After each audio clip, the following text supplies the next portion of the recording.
Assalamualaikum warahmatullahi wabarakatuh. Perkenalkan, nama saya Saida Nisa, NIM saya S1 Saya mahasiswa dari jurusan Teknik Informatika, Fakultas Teknik Universitas Halu Oleo. Di sini saya akan menjelaskan materi dari pelajaran probabilitas dan statistika. Di sini saya mengambil materi tentang Markov chain. Berikut penjelasannya mengenai penjelasan dan contoh kasusnya. Langsung saja pada PowerPoint-nya. Baik, di video kali ini saya akan membahas tentang Markov chain. Pengertian Markov chain atau rantai Markov adalah suatu metode yang digunakan untuk mengidentifikasi variabel-variabel pada masa sekarang yang didasarkan pada variabel-variabel di masa lalu sehingga didapatkan perkiraan kemungkinan variabel tersebut di masa yang akan datang. Analisis Markov merupakan bentuk khusus dari model probabilistik yang lebih umum dikenal sebagai proses stokastik, yaitu sistem pemodelan yang berubah secara acak di mana diasumsikan keadaan yang akan datang bergantung hanya pada keadaan sekarang dan tidak bergantung pada urutan kejadian yang mendahuluinya. Fungsi Markov chain yang pertama sebagai tools untuk memperkirakan perubahan-perubahan yang kemungkinan akan terjadi di waktu yang akan datang. Yang kedua sebagai tools untuk menganalisis kejadian-kejadian di waktu-waktu mendatang secara sistematis. Contoh pengaplikasian Markov chain dalam dunia industri yang pertama untuk menganalisis perpindahan minat pada merek tertentu, brand switching dalam pemasaran. Yang kedua untuk menganalisis perencanaan penjualan. Ketiga perencanaan antrian. Keempat menganalisis perubahan harga pasar saham dan lain-lain. Syarat-syarat dalam analisa Markov. Yang pertama, jumlah probabilitas transisi untuk suatu keadaan awal dari sistem harus selalu 1. Probabilitas tersebut berlaku untuk setiap partisipan dalam sistem. Probabilitas transisi harus konstan dan tidak berubah sepanjang waktu, dan kondisi merupakan kondisi yang independen sepanjang waktu. Nah, langsung saja pada contoh kasusnya. Sebuah perusahaan transportasi mempunyai 220 unit mobil. Namun tidak semua mobil dapat beroperasi dikarenakan mesin rusak. Data mobil yang sedang beroperasi atau disebut narik dan yang rusak disebut mogok adalah sebagai berikut. Nah, status pada hari ini atau pada hari pertama yang narik berjumlah 120 dan yang mogok berjumlah 100 unit mobil. Jumlah keseluruhan dari jumlah yang narik dan mogok adalah 220, sama dengan yang diketahui sebelumnya.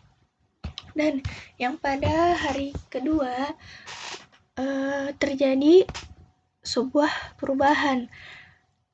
Nah, pada hari kedua mobil yang narik berjumlah 144 dan yang mogok berjumlah 76 unit mobil.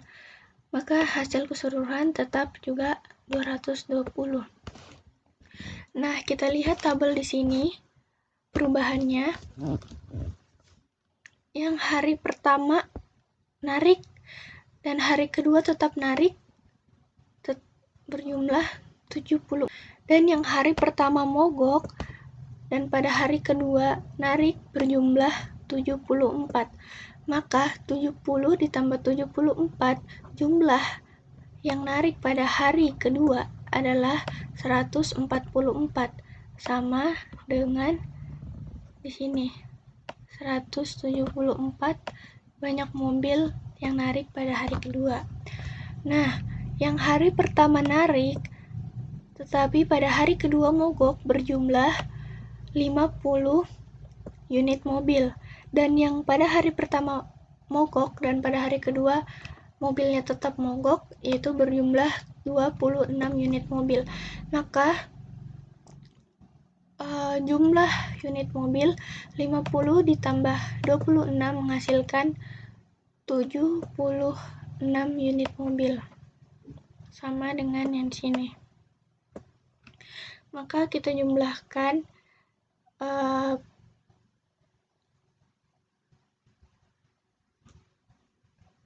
keduanya. 70 ditambah 50 sama dengan 120. 74 ditambah 26 sama dengan 100. Dan hasil dari keseluruhan mobil tetap 220 sama dengan jumlah unit mobil pada awalnya. Dan inilah probabilitas transisinya. Yang hari pertama narik dan hari kedua tetap narik adalah 70 dibagi dengan jumlah mobil yang narik, yaitu 120. Maka hasilnya adalah 0,5833. Dan yang pada hari pertama mogok dan hari kedua narik, maka jumlahnya sekitar 74 dibagi dengan jumlah dari mobil atau unit yang mogok, yaitu 100, maka hasilnya 0,74. Dan yang hari pertama narik dan hari kedua mogok berjumlah 50 unit mobil dibagi dengan jumlah keseluruhan, maka hasilnya 0,4167, begitupun yang ini juga. Mungkin demikianlah penjelasan saya mengenai Markov chain ini. Kurang dan lebihnya mohon dimaafkan. Wabillahi taufiq wal hidayah. Assalamualaikum warahmatullahi wabarakatuh.